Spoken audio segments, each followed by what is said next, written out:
어떤 목적에 부합되는 결정을 하기 위해 여럿이 서로 의논한다는 의미인 협상.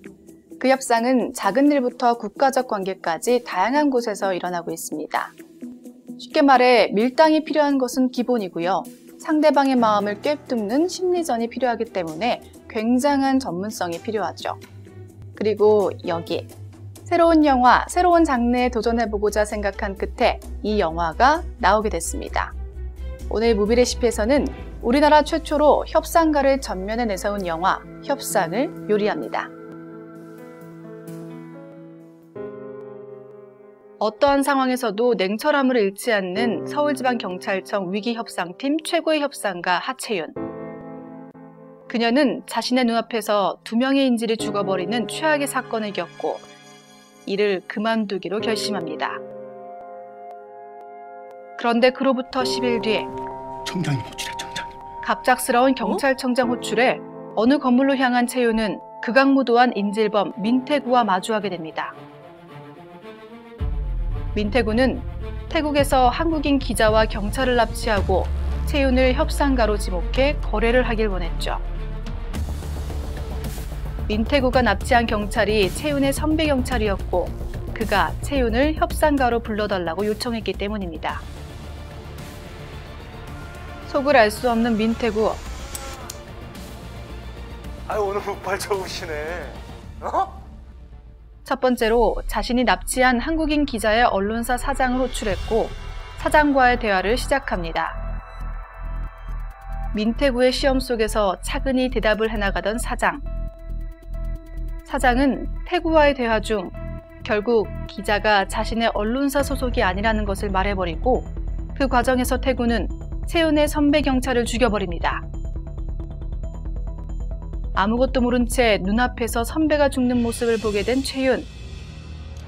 슬픔과 분노에 휩싸이게 되며 급기야는 이성적인 판단을 할 수 없게 돼버리죠. 국정원의 손에 넘어가게 된 협상. 이후 기자는 국정원의 블랙요원이었다는 사실이 밝혀집니다. 하지만 민태구는 국정원 협상가들과 협상을 하지 않으려고 했고 다시 채윤을 불러달라고 협박합니다. 하지만 물러설 기미가 보이지 않는 국정원 협상가들. 팽팽한 긴장감 속 민태구는 또 다른 인질, 아이 둘이 포함되어 있는 한 가족을 데리고 옵니다. 어쩔 수 없이 다시 시작된 민태구와 채윤의 협상. 그리고 채윤은 그때부터 자신만이 민태구를 상대한다고 말합니다. 과연 채윤은 남은 인질을 무사히 구할 수 있을까요? 그리고 대체 민태구는 왜 그들을 납치한 걸까요? 범죄호락 영화 협상. 제한된 시간과 공간이 있는 만큼 긴장감 역시 만만치 않을 것으로 보이는데요. 어떤 관람 포인트들이 있을까요? 첫 번째 관람 포인트, 흥행 퀸 손예진과 흥행 킹 현빈의 만남입니다. 청룡영화상, 대종상 영화제, 백상 예술대상 등 다수의 시상식에서 여우주연상을 수상하면서 연기력은 물론이고 흥행 능력까지 인정받은 손예진. 그녀가 이번에는 협상가라는 생소한 캐릭터를 맡으며 이성과 감성으로 가는 수준 높은 연기를 선보였습니다.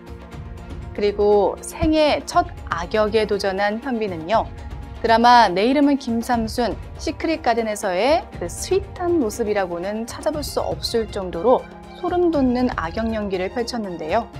그들이 지금까지 보인 적 없는 새로운 연기로 영화 팬들을 찾을 예정이라고 합니다. 기대해봐도 좋겠죠? 네, 그럼 계속해서 관람 포인트 이어서 살펴볼까요? 두 번째 관람 포인트는 숨막히는 협상입니다. 협상의 제작을 맡은 윤재균 감독은 처음부터 끝까지 관객을 긴장 속으로 몰아넣을 수 있는 소재가 무엇일까 고민을 하다가 협상이라는 단어를 생각해냈다며 영화의 배경을 알렸습니다. 그리고 이종석 감독은 여기서 제일 중요하게 생각한 것은 제한된 공간과 시간 안에서 어떤 식으로 긴장감을 끌어낼 수 있을지였다고 하는데요. 협상가와 인질범이 대립하며 극을 이끌어가는 모습, 일촉즉발의 긴장감 기대하셔도 좋습니다. 세 번째 관람 포인트는 탄탄한 제작진입니다.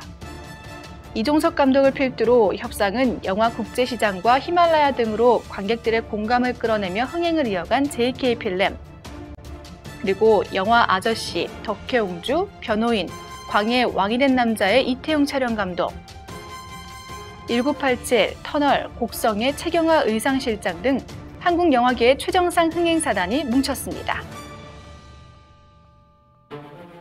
7일 전 한인 상대 범죄를 취재하던 이상목 기자, 태국 방콕에서 실종.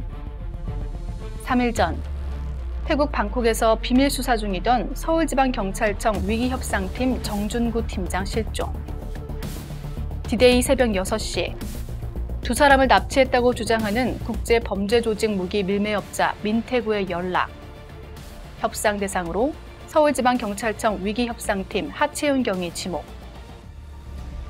디데이 오전 8시 청와대 특별지시로 국방부 경찰청 수사공조 및 특별상황지휘실 개설. 디데이 오전 10시 말라카 해협 낙하산 부근 특수부대 출동. 작전 개시 12시간 전 하채윤 특별상황지휘실 도착. 그리고 디데이 10시 7분 태국 IP인터넷 화상전화 수신, 하채윤과 민태구의 첫 대면. 남은 시간은 12시간, 목숨을 건 일생일대 협상이 시작됩니다. 이번 협상의 결말은 어떻게 될 것 같아요?